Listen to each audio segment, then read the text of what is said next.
You know when there's like a meme and at first you think it's funny, but then your boss sends it to you, or you see it in a commercial, or your RA's putting it on posters in res.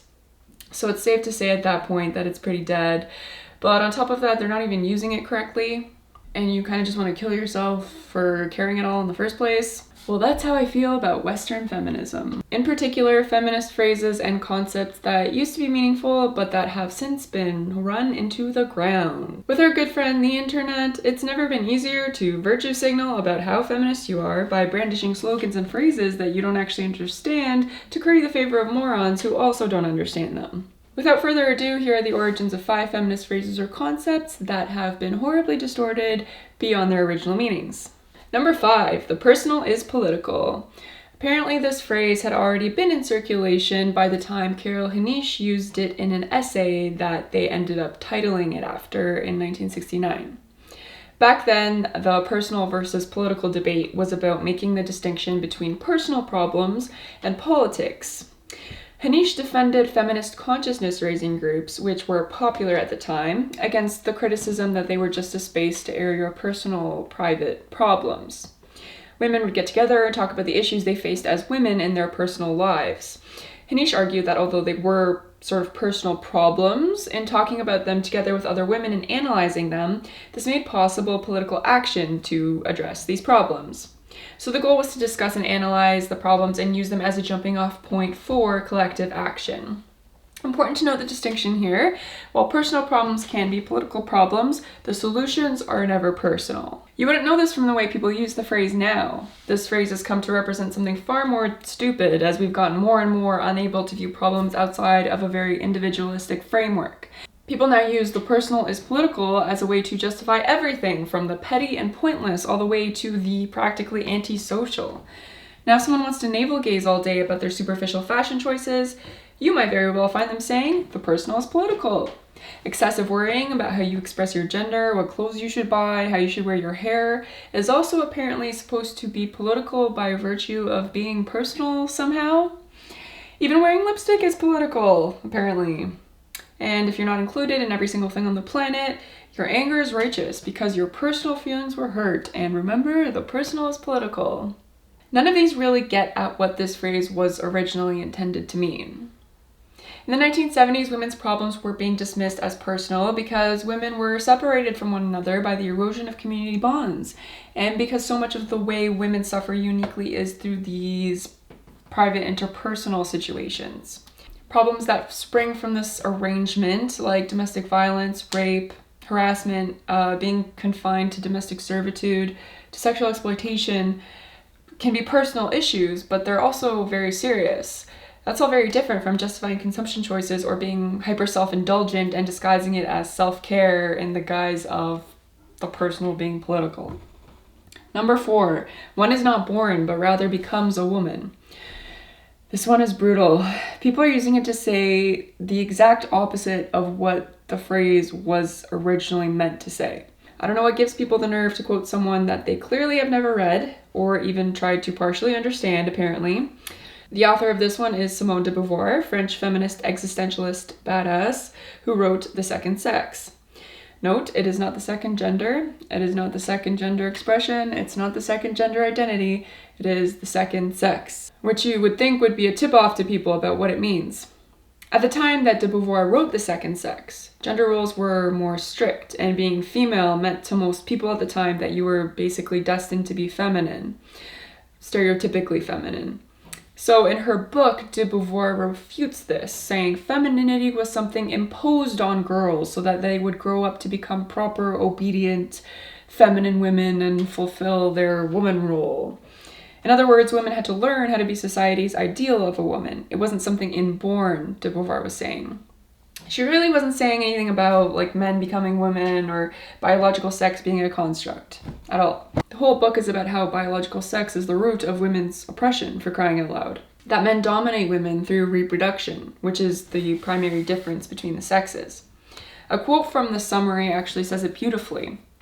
De Beauvoir studies the roles of wife, mother, and prostitute to show how women, instead of transcending through work and creativity, are forced into monotonous existences of having children, tending house, and being the sexual receptacles of the male libido. All things made possible because men dominate women through reproduction. Number 3, the future is female. I remain convinced that yes, the future is female.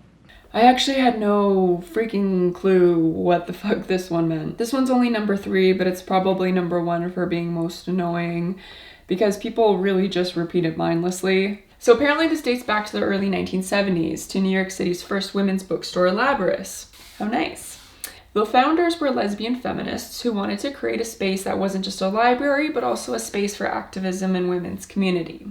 This is sort of what kicked off the whole feminist bookstore movement. Anyway, its slogan, which was printed on all their merch, was, "The future is female." The original meaning being, envisioning a future where women's interests were more prioritized, normalized. Coming from a lesbian feminist bookstore, this makes a lot of sense. When someone like Hillary Clinton says it, on the other hand, it doesn't really. What's worse is this whole formula is being co-opted by politicians and other kinds of reptilians to say shit like this. Again, I don't know what any of this means. I mean, apparently other people have caught on to the fact that this is just an empty corporate slogan. Even this person, who was able to correctly detect the corporate shenanigans surrounding it, but goes on to say that it erases queer, trans, and other non-binary people, and, it implies erasing men, which is not feminist. I mean, if this is an empty corporate slogan, then how does it have the power to erase entire groups of people, I wonder? This phrase is like a black hole where all sense and reason disappear. Number 2, emotional labor.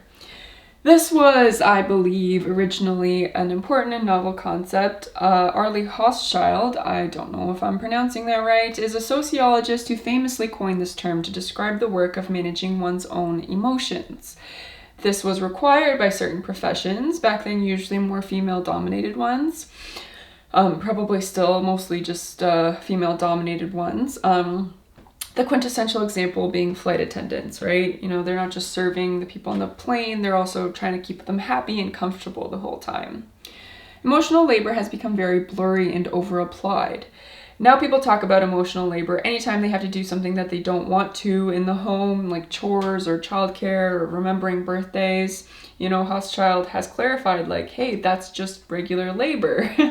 And, it doesn't have to be necessarily a bad thing. But the worst application has got to be when just being compassionate to your friends or your family is being described as emotional labor. The best part of that is the freaks on Twitter that are taking the idea to its logical conclusion and then trying to solicit money for this shit. When asked about the concept creep of this term, Hochschild said, "Really, I'm horrified. I don't know if she's British, that's just how I pictured that part in my head." Not just at the stretching of the term to encompass just regular labor, or stretching it to mean things that shouldn't even be considered labor, like being a friend. Another point she made is that it's become a tool really of the privileged to complain about their monotonous lives. So she says, "One thing that I read said even the work of calling the maid to clean the bathtub is too much. It's burdensome. I felt there is really in this work no social class perspective. There are many more maids than there are people who find it burdensome to pick up the telephone to ask them to clean your tub." Damn, that's good. And number 1, this one takes the number 1 spot. Such an inspiration. Intersectionality. Ugh. Truly, I'm at the point where I shudder every time I hear it. This has got to be one of the most bastardized concepts, phrases, whatever you want to call it, in the last decade. Intersectionality was originally introduced by Kimberly Crenshaw to describe how intersections of different axes of oppression need to be explored, because when we explore them unidimensionally, we're not always able to explore then the full range of people's experiences. So a good example was from her original essay on the matter, where she described an institution that was discriminating against Black women and how they were able to use the fact that they hired Black men and white women as a defense. So because sex-based and race-based protections were existing, Black women's rights sort of fell through the cracks and weren't addressed through that type of framework. There were also examples of how the concerns of poorer women were really pushed aside in favor of the priorities of women who were relatively more well off, who usually happened to be white. Like, for example, during the sexual liberation movements, women were fighting to get abortions and were more focused on like free sex, liberal sex, even though women with lower incomes were usually more concerned with things like childcare. Another example comes from today, how the sex work is work narrative tends to exclude the voices of women who are the most marginalized in the industry, much more likely to be exploited, and much less likely to consider it work. But intersectionality is rarely used to describe these types of problems anymore, or to, which this would be even better, to help build solidarity. It's used incorrectly as a synonym for inclusivity or complexity. People throw it in there when they're just trying to make their work sound more hip and up to date. If there's more than one social identity mentioned, people will label it an intersectional analysis, even when there's no actual intersecting axes to explore there. It's a travesty. Most concerning is how people use it to divide groups into narrower and narrower segments, and this in practice is pitting marginalized groups against one another, I find. It's making social movements less effective. And people are putting in their dating profiles, like, sickening. Why? So there you have it. These are some of the phrases that I used to love, but that I can no longer stand to hear. So please stop using these phrases incorrectly. Are there any I've forgotten? Please leave a comment and let me know.